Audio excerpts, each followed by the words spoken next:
Good to see you. Darren. Hi, Malcolm. Good to see you. How are you? I'm well. Yeah, it's good as we enter the autumn period and the winds are starting and it's a new season, isn't it? It is, yeah. Mm. So Yes. and sort of in that vein, what what topics or areas are you thinking about at the moment that we might have a conversation about today? Well, I think it's a time for asking fundamental questions, Mhm, not least because of the um, election and the change in the sort of political climate, and a sense of of the whole world in some sense in flux, so mhm, that many people feel very confused, uncertain, despondent. Um, there's a big issue for governments, but also for other kinds of leading practitioners, thoughtful interpreters of the public mood, and so on. And mhm, we're part of that. We're part of recognizing the importance of whole intelligence mhm, being understood, recognized, and sustained and expanded mhm, and distributed more widely. And so in a sense, we're back to the basics of what whole intelligence is mhm, and its part that it can play right across the field of human living, mhm, from the intimate and private and almost spiritual inquiries that people may have, the mhm, existential questions about why they're here and what they're doing with their lives, and what really matters to them at a soul level, mhm, right through to more political type questions mhm, around the organization of society and the management of people's expectations, and what characterizes groups and societies that are flourishing and vital and energized, and what stops them from being that if they're not. mhm. So I mean, there's a huge spread of different I was going to say, concerns.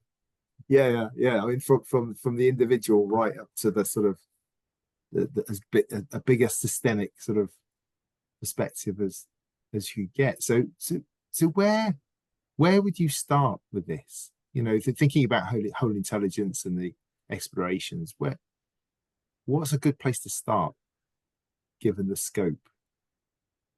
Well, I think you can start at either end. You can either start with individual problems, like you, I mean, you're working with people in the armed forces or veterans, and you are meeting particular problems that people have. Mm-hmm. We can focus at that sort of level, or we can focus more generally, which is probably what I'm most inclined to do, being a sort of theorist, um, and look at the very big patterns of how our notions of what it means to be intelligent or how to live intelligently Mm-hmm. need to be exposed, because they're based on a lot of false assumptions, which need to be swept away with other whole intelligence ways of thinking, showing their status as making great sense to people. Mm-hmm. So So I'm interested in, I mean, in the very big picture, but sometimes it's very important to look at practical examples. yes, I was thinking about that. You know, maybe that's where I can um support you in the conversation, which is to look for the So examples, try and bring it down to the sort of the practical. What does it actually mean for me, yeah, or my context? You know, where I live, yeah, where I yeah, work. Mm. So yeah. go on, then, Malcolm. Where do we start?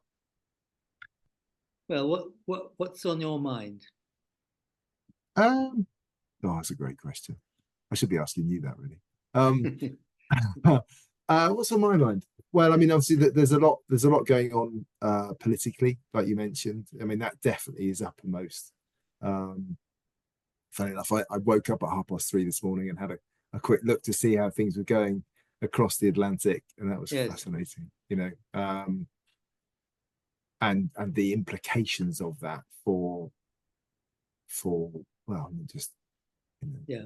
the US, but Well, I did too, and it's really interesting because there's so much around um, the fundamental ways in which people interpret their realities.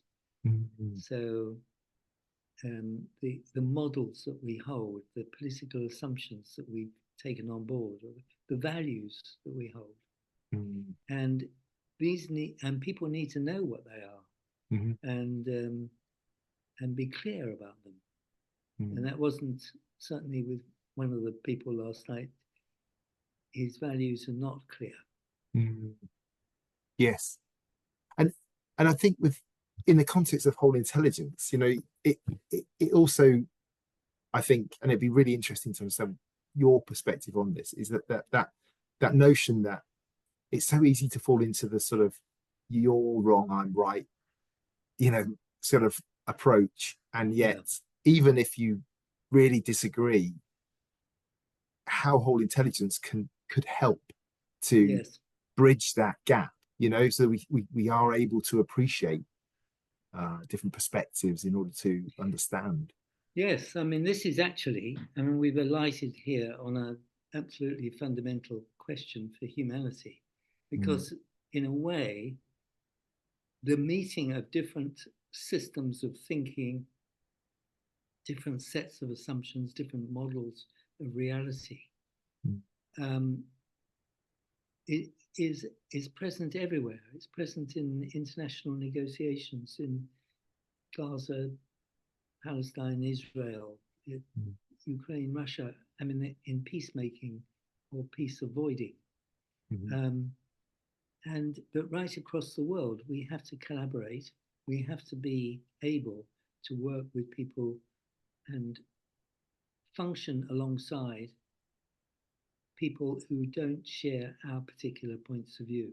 mm, mm, So the issue of human difference is absolutely essential, that we mm, learn the ways in which we can make contact with people who have a completely different set of values and assumptions about life and living and whatever mm, to ourselves.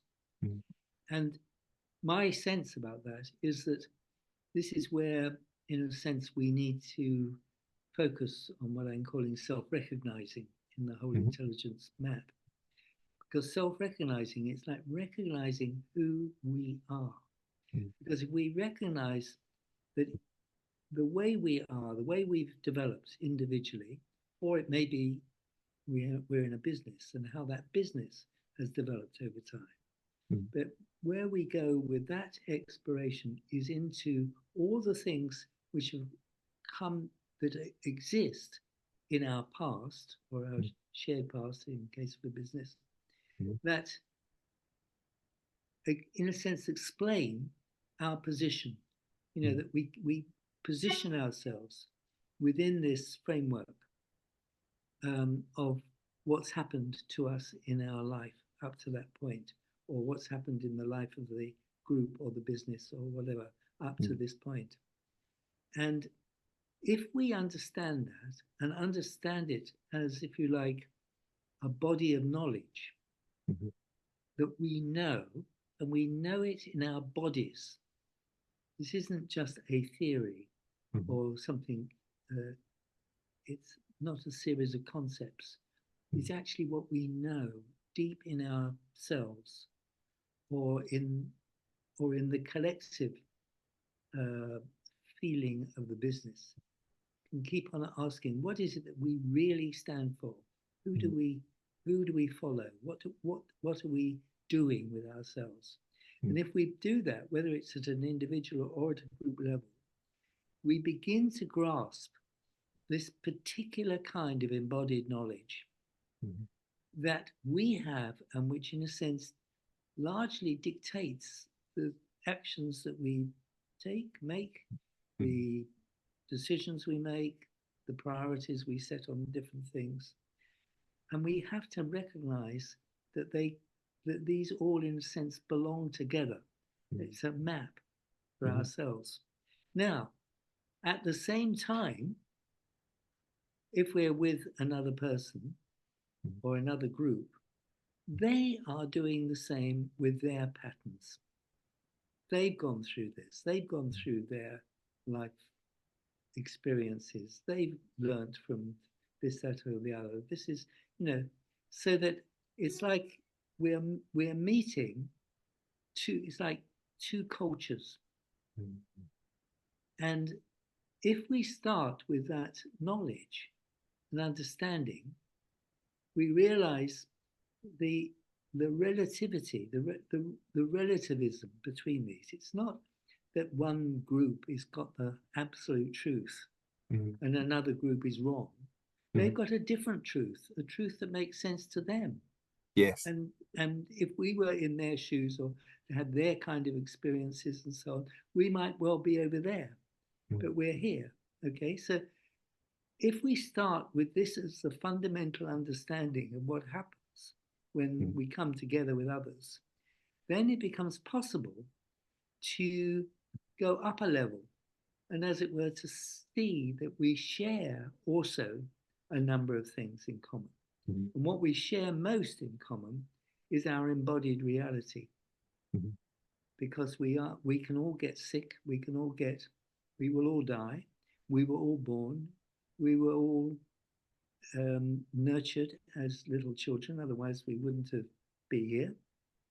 We've all been subjected to a whole range of influences, religious, educational, political, ideological, and we've absorbed different things, but we've all done gone through the same fundamental process of being socialized and developed along this way. So we come back to a fundamental similarity between us all. And then, so it becomes a case of finding what are the connectors that we have with a particular person. So that somebody was telling me about, well, actually it was you. Maybe you could go, just remind me, but you met this man who was a ferryman who recognized that you had a particular tattoo. Can you tell that story? Do you mind? Yeah, absolutely. I tell you what I find fascinating about this, Malcolm, is that I think in all the conversations we've had, it's the first time we've looked at the 5 explorations of whole intelligence and begun with self-recognizing. I find that fascinating in the context of such huge sort of systemic challenges that whole intelligence might help to make easier, or I'd say resolve. But so yeah, just to bring it to to an example, we were in the camper van in Cornwall. We'd gone away for a week. We actually made it in the van, which is amazing. And we were going across from a place called Place to a place called St. Maur's, and then we're going to go to Falmouth. And you walk down there. It took about an hour to walk through these lovely little roads, it's all trees, and it's just a beautiful spot.